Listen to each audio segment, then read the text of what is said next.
আসসালামু আলাইকুম। গত কয়েকদিন আগে আমরা আমাদের খামারে বাছুর সহ একটা গাভী কিনে নিয়ে আসি, যে ভিডিওটা ইতিমধ্যে হয়তো আপনারা দেখেছেন। তো এইটা নিয়ে আসার পরে আমাদের খামারে একটা প্রবলেম হওয়া শুরু করছে, আর সেইটা হচ্ছে আপনারা জানেন কোরবানির সময় আমরা আমাদের সমস্ত ষাঁড় গরুগুলা বিক্রি করে দিয়েছি। মাত্র একটা ষাঁড় আমরা রেখে দিয়েছিলাম, যেটার গ্রোথ ভালো থাকার কারণে আমরা বলছিলাম যে এটা আমরা বিক্রি করব না, এটা আমরা আগামী ঈদের সময় বিক্রি করব, বিশেষ করে কারণ এটার গ্রোথ অনেক ভালো, এটা আরও অনেক বড় হবে।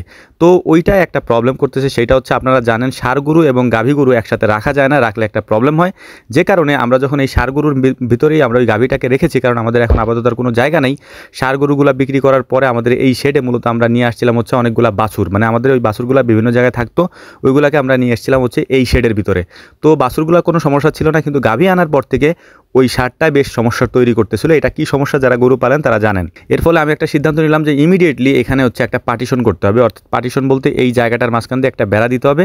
কিন্তু ইমিডিয়েটলি আমাদের বেড়া দেওয়ার কোনো প্রসেস ছিল না, মানে আমরা পারতেছিলাম না, কারণ মিস্ত্রি আনা লাগবে, টিন আনা লাগবে, কাঠ আনা লাগবে। তো এটা একটা মানে সময়ের ব্যাপার। এই জন্যে তাৎক্ষণিকভাবে আমি এটা চেষ্টা করলাম যে মাঝখান দিয়ে কোনো একটা পর্দা দিয়ে দেওয়া যায় কিনা, অর্থাৎ এই ষাঁড়গুলাকে কোনোভাবে পর্দা দিয়ে ওই গাভীর থেকে আড়াল করা যায় কিনা। আপনারা, আমি আবারও বলছি, এটা আমি কেন করতেছি, যারা ষাঁড় গরু এবং গাভী গরু পালেন তারা এই বিষয়টা জানেন যে ষাঁড় গরু এবং গাভী গরুকে একসাথে পালা যায় না, যেহেতু আমাদের শেড ওরকম আলাদা নাই। কারণ হচ্ছে আমরা কখনোই এগুলো একসাথে পালি নাই, মানে ষাঁড় গরু এবং গাভী গরু পালি নাই। যখনই ছোট ছোট বাছুর একটু বড় হয়েছে আমরা বিক্রি করে দিছি। এই বছরে হচ্ছে আমরা এরকম রাখার চেষ্টা করতেছিলাম, কিন্তু এই রাখতে যে একটা প্রবলেম হয়ে যায় আর কি। তো বাজারে গিয়ে এই জন্যই হচ্ছে কালো কাপড় কিনে তারপরে ওইটা দিয়ে আমরা পার্টিশন দেওয়ার চেষ্টা করবো আজকে। তো বাজারে যাওয়ার পরে অনেকের সাথেই দেখা হয়ে গেছে, যারা দেখতেছেন ভিডিওতে এরা আপনারা মোটামুটি চিনেন। এ হচ্ছে সবসময় আমার বিয়ে শাদীর ব্যাপার নিয়ে খুব সিরিয়াস থাকে। তো যাই হোক, ও আব্বারও বুঝাইতেছিল খুব সুন্দর করে যে ভাইয়ের একটা ব্যাপার স্যাপার কি করা যায় কিনা। তো যাই হোক, এইগুলো হচ্ছে মজার ছলে আমরা আপনাদেরকে ভিডিওতে বলি। তো বাস্তবিক জীবনে আসলে আমাদের প্ল্যান তো আমাদের কাছেই থাকে। তো এইগুলা নিয়ে আমাদের আসলে ওরা দুষ্টামি করেই বলে। তো যাই হোক, আমাদের যখন ইয়াটা হয়ে গেছে আর কি, ইয়াটা মানে কি বলে, এটার পার্টিশন বানানোর জন্য যে কাপড়টা দরকার ছিল সেটা হয়ে যাওয়ার পরে আমরা টাকা দিয়ে এখন চলে আসবো হচ্ছে আমাদের খামারে। আর এটাকে আমরা নেওয়ার জন্য মূলত মানে এটাকে টানানোর জন্য আমরা রশি নিয়ে নিলাম এখান থেকে। রশি নেওয়ার পরে আমরা চলে যাচ্ছিলাম। এখানে আমাদের কাশেম ছিল, কাশেম আগেই আসছে, আমি একটু পরে গেছিলাম, কারণ আমি আসলে কয়েকদিন একটু ছুটি নিয়েছিলাম, মানে ভাবছিলাম যে কয়েকদিন একটু কাজ করব না, একটু রেস্টে থাকবো। কিন্তু রেস্টে থাকা কি আর হয়? কাজের মানুষ যদি কাজ না করি তাহলে অনেকগুলা কাজ একসাথে এসে জমা হয়ে যায়। তো কি আর করার আছে, কিছু করার নাই, কাজ আমার তো করতে হবে, এর বিকল্প কোনো পদ্ধতি নাই। তো বাজার থেকে চাল নিয়ে আসছিলাম, মানে ভ্যানে চাল ছিল, কারণ কাশেমের সাথে আব্বা গেছিল, আব্বা আগে চলে আসছে, পরবর্তীতে আমি আসছি। তো এগুলো নামাই নিলাম। একটা কাঁঠাল ছিল, কাঁঠালটা সুন্দর করে ভাঙলাম, কারণ কাঁঠাল আমি তেমন একটা খাই না। তো কাঁঠালটা বেশ মিষ্টি ছিল, আলহামদুলিল্লাহ, এটা খেয়ে বেশ তৃপ্তি পাইলাম আর কি। তো যাই হোক, আমাদের কাজ ছিল হচ্ছে, মানে ভাবছিলাম যে কাজ করব না, কিন্তু পরবর্তীতে ওরা মানে মেশিন চালাইতেই পারতেছিল না। মানে আমাদের যে ঘাস কাটার মেশিন আছে, কারণ বিদ্যুৎ একেবারেই থাকে না এখন বললেই চলে, মাঝে মাঝে আসে। তো যেহেতু ঘাস কাটার মেশিন চালাইতে পারতেছে না, কারণ মোটর বিদ্যুৎ ছাড়া চলে না। তো এখানে যে আমাদের যে ছোটো মেশিনটা ছিল এটা চালানোর চেষ্টা করছে, ওরা অনেকক্ষণ চেষ্টা করছে, পারে নাই। পরে আমি যে স্টার্ট দিলাম, স্টার্ট দিয়ে দেখলাম যে তেল নাই। তো দ্রুত যে আবার তেল আনতে হবে, কারণ ততক্ষণে 1-1.5টার মতো বেজে গেছে আর কি। তো ডিজেল নিয়ে আসলাম, ডিজেল আনতে যেয়ে বাজারে যাওয়া লাগে একবারে 2 লিটার ডিজেল নিয়ে আবারও হচ্ছে খামারে আসছি। খামারে আসার পর ওদেরকে মেশিনটা আমি মোটামুটি স্টার্ট দিয়ে দিছি, যাতে মানে ওরা কাটতে পারে আর কি। আমি মানে ওই যে বললাম যে একটু ছুটি নিয়েছিলাম, যে আমি কাজ হয়তো কয়েকদিন করবো না, কিন্তু আসলে হয় না, নিজের কাজ নিজে না করলে এই যে এই মেশিনটা স্টার্ট দেওয়ার জন্যই আমার নিজেরই যাওয়া লাগবে। তো এই মেশিন যদি আমি স্টার্ট দিতেই যাই তাহলে আমি কাজও করতে পারি। তো আরেকটা বিষয় আপনাদেরকে বলি, হয়তো অনেকে জিজ্ঞেস করবেন যে পর্দার ব্যাপারে, এটা আমি প্রথমে আপনাদেরকে বলছি, এখন আবারও বলতেছি, পর্দাটা দেওয়া হচ্ছে মূলত ষাঁড় গরু এবং গাভী গরুগুলাকে আলাদা করার জন্য। ষাঁড় গরুগুলা যখন গাভী গরুগুলাকে দেখে, তখন এই জিনিসগুলা আপনারা যারা খামার আছে তারা বুঝবেন এই বিষয়গুলো, বা যারা গরু পালছেন তারা বুঝবেন।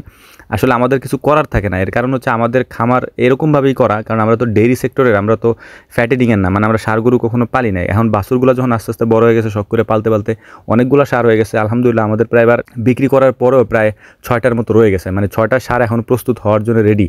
তো এই কারণে হচ্ছে আমাদের একটু প্রবলেম হয়ে যাচ্ছে আর কি। তো সবগুলারে মূলত আগে গোসল করায় নিতেছিলাম, প্রতিদিন এই কাজগুলো করি, হয়তো আপনাদেরকে দেখানো হয় না।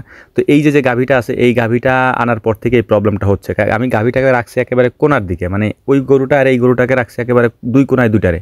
কিন্তু প্রবলেম হচ্ছে যতই কোনায় রাখি, এক গোয়ালের মধ্যে যেহেতু থাকে এবং চোখাচোখি হয় আর কি, দেখা সাক্ষাৎ হয়, এই জন্যে হচ্ছে মাঝখানে পর্দা দিয়ে দিব আর কি। অনেকে ভাবতে পারেন অনেক কিছু, কিন্তু এটা দিচ্ছিলাম হলে এই কারণে যাতে ওরা একজন আরেকজনকে না দেখতে পারে আর কি। আর আরেকটা বিষয় বলি, আমরা পরবর্তীতে এটা টিন দিয়ে আটকাই দিব এবং পর্দাটা আমরা নিয়ে আসছিলাম 400-500 টাকা খরচ হয়েছিল আর কি। আপাতত এটাকে আটকানোর জন্য এর চেয়ে বিকল্প কোনো পদ্ধতি আমাদের কাছে নাই আর কি। আর আমাদের জায়গাও নাই যে আমরা অন্য জায়গায় শিফট করব। আমাদের সবগুলা শেড আলহামদুলিল্লাহ সবসময় পরিপূর্ণ থাকে। আর যেহেতু বাচ্চা হইতে থাকে, যে কারণে ওই বাচ্চাগুলো 2 মাস বা 1 মাস পরেই বড় হয়ে যায়। বড় হয়ে গেলে আমাদের তখন আর রাখার জায়গা থাকে না। যাই হোক, এটাও আল্লাহ তাআলার একটা নেয়ামত, রহমত, আলহামদুলিল্লাহ শুকরিয়া আদায় করি আল্লাহ তাআলার। তো খড়ি নিয়ে আসছিলাম, খড়ি টড়ি দিয়ে সুন্দর করে এই জিনিসগুলোকে বানানোর চেষ্টা করতেছিলাম, অর্থাৎ মানে যে পর্দাটা ছিল এই পর্দাটাকে টানানোর চেষ্টা করতেছিলাম। তো প্রচণ্ড গরম এখন, মানে গরমের কথা আর কী বলবো। হয়তো আপনারা ভিডিওতে এটা দেখতে পাচ্ছেন যে মানে পর্দার এই পাশ থেকে বেশি দেখা যায়, যদিও অতিরিক্ত লাইট থাকার কারণে এখানে দেখা যাচ্ছে, কিন্তু লাইট অফ করে দিলে এটা দেখা যায় না। লাইট তো আমরা আমাদের কাজ ছাড়া জ্বালাই না, তো কাজ যখন করি তখনই মূলত এটা জ্বালানো হয় আর কি। তো যাই হোক, এই ছিল হচ্ছে মূলত আমাদের ভিডিও। আমাদের জন্য দোয়া করবেন। আর এই গরুগুলার যদি এই সমস্যাগুলো হয়, এইগুলো আপনারা কীভাবে সমাধান করবেন আমাদের একটু জানায়েন। যদিও কারণ এটার সমাধান আমাদের কাছে অনেকভাবেই আছে। আমি বেলের পাতা দিয়ে একটা সমাধান আপনাদেরকে দেখাইছিলাম, কিন্তু ওইগুলো মূলত আমরা করি না। মানে আমরা ন্যাচারালভাবেই হচ্ছে গরুগুলোকে ছেড়ে দিই, মানে ওদের যেমনে মন চায় এমনিই বড় করা, মানে ওদেরকে কোনো ডিস্টার্ব আমরা করি না।